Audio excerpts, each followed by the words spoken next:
intro music. Yeah! Woohoo! Welcome back, Star Trek Fleet Commanders. Today we're going to talk about a new ship coming into the game that shouldn't come as a surprise, but real quick, I just want to give a shout out to all of y'all in the community because I appreciate and love y'all so much. And a lot of times y'all just make me laugh without even realizing it. Like this guy named Tax Daddy from server 711. His alliance and him just made me chuckle today. So shout out to all of y'all. Now I will say this, 711, you suck and I hope you lose in incursions. I'm fighting them. But thank you, community, for just being you, just making days better.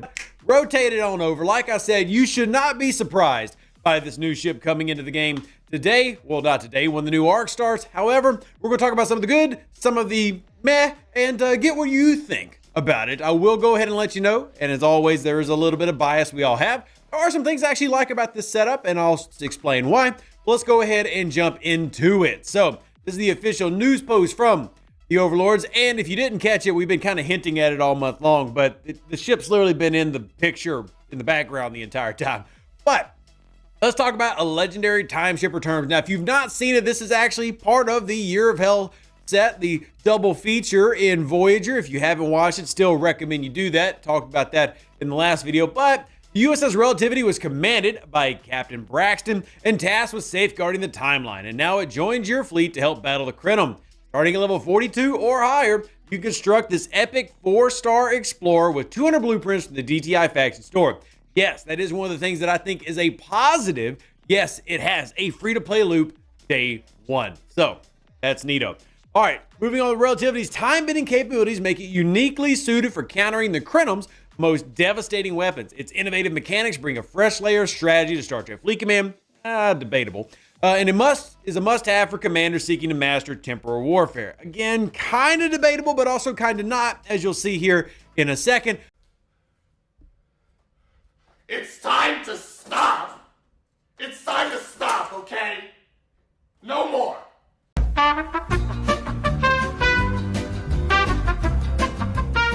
And again, I'm letting a little bit of my bias seep through, but here's why it kind of is. Can't tell, new formation armadas coming. Basic idea of how to work this, and we will of course put out a video with strategies, etc., for how to take down these new formation armadas. But the short end of it is, well, you're going to want the new ship, and in fact you're going to want two of the ships, so that one is anti-charge, one's anti-static, to help fill out the 3 legs of the formation armada. But one of the USS Relativity's standout feature is its ability to toggle between 2 specialized states, anti-charged and anti-static, like I just said. This feature neutralizes the unique abilities of the Krenim entities, ensuring your fleet can withstand their most dangerous time-warping attacks. Whether you're up against the Krenim invading entities or the new formation armadas, mastering this stance will be critical. Now, as you can see by the picture here, there's different colors to them.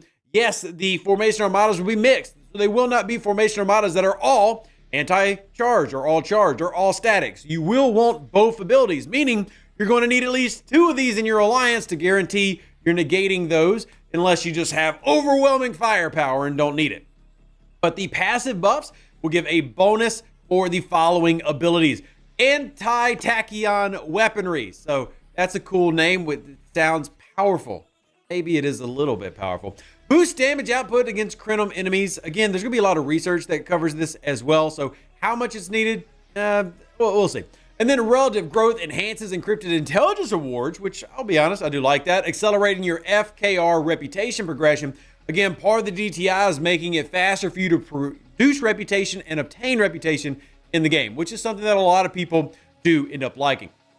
So advanced research, it's got its research tree because, hey, that's how these things go. Again, all this should be predictable. And I know there's going to be plenty of people in the comments griping about it, etc. And that's fine. People are going to gripe. But find what you like or ignore it. It's the same thing I say about everything. New content comes out, doesn't mean you have to engage. This has free-to-play path day one, and this will really help with unlocking the new artifacts and the new things, and I do love artifacts. So, relatively warp range. So, pretty similar to what we've been doing in past ships. Then you have the invading entity loot boost. Again, pretty similar to what we've been doing in previous ships. The invading entity damage, cargo cap, formation loot, which personally I am looking forward to. I like the formation armada mechanic. I love the artifact mechanic. So hate me, can't help it. I love it. It's actual Star Trek lore in a Star Trek game. Sue me. So then you have the Krenim formation damage. Finally, the invading entity apex barrier, which is, in my opinion, pretty nice. Obviously, we've had a lot of apex barrier things coming in, but again, that's the best way to defend your ships, and that's specifically versus Prenum with no Tal active. Then you have the hull health and shield health. This is for both sets. Now, another thing this is going to let you do is the DTI faction awards are getting a little bit of a addition and a boost. So you have ship parts for the ship. You now have unlocking relativity research through the various dust. You also are going to get special officer claims like Seska, who is an epic officer. And while I can't tell you specifically how she works yet, I will tell you this: it's not another PvP officer. So you have artifact claims. That's what I'm looking forward to the most, if we're just being completely honest. And then a daily free gift of static and charge credits, increasing value based on the tier of your relativity. So again, very much like how the NSCA works in the mirror universe.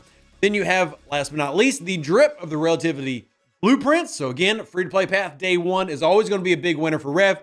And then last but certainly not least, a favor for temporal flux countermeasures, increasing base damage against the Crenum. So you have the research tree and a few different other goodies like that favor. As you can see, research tiers unlock exclusive rewards such as Officer Seska upon reaching tier 5. So there are tier locks here. So upgrading the relativity is pretty basic in my opinion. Upgrade through 15 different tiers, each requiring ship parts available in the building. And each tier amplifies the relativity's active abilities, passive and overall synergy with the Year of Hell arc. So right here, you've got the bringing Voyager's relativity legacy to life. La la la la la. It's just more stuff. So what are we really getting here? Well, you're getting something that to a degree is predictable. A new ship to match up with the new loop. And again, should not come as a shock to many of you. You were probably ready for that, but as you come up here, we've already seen players say, hey, Rev, some of these are easy, some of these are difficult. Right here, my bad. Well, here's your answer to how they get easier. Then you're going to have the formation armadas, which again, tie to the new artifacts and the loot, and I do like that. So the great saving grace here, and I'm going to give a lot of credit to Scopely, is free-to-play path for ships. You just had it with a ship, now you get it with another one. If you're out there going, Rev, I don't have time for this, well then fine, don't buy it. You got a free-to-play path, save it for later.